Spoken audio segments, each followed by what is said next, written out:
So that's one of the things where I'll tweak that as I'm testing the car to see how I want it to feel. If it's transitioning a little fast, I'll add a little bit more camber. If it's transitioning a little slow for me, I'll take out a little bit of camber. Anti-roll bars? So anti-roll bars are very strange in drifting.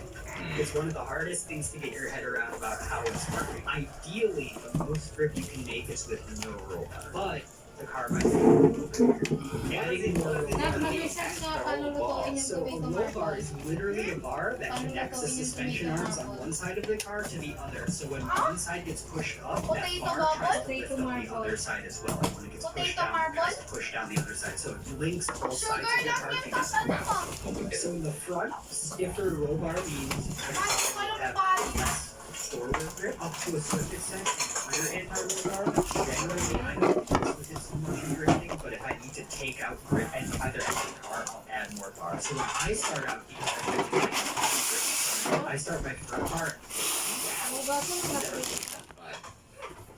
and then in your rear, personally, I want it about as low as you can have it while sides are connected, because you want the sides connected just so that there's more feedback in the car. So I run like 10 for rear. How do you know it's connected? What, 50 and 10 is connected? No, I'm saying I'm running a rear bar just so the two rear sides are connected. Just so the rear end. Hot pots again. One from zero. Zero means it's not connected. Okay, so... 10 is just a number, it's a random guess. It's not scientific in any way. Fair. Okay. Caster, my favorite thing. I love it. Caster, I love it. I run 8.8 on everything. Okay. Everything. So, I'm getting to the viewers my experience. With some cars, you feel like the steering wheel has Istorya ko na yung pagkuha force feedback, like And the guys, wheels so- are soft like a sausage. Just increase the caster. That is the most easy thing you can do to just like modify a specific car. You don't have to go into settings and move the change the overall force feedback settings. You can just increase the caster if you want to feel more force feedback. I can follow that.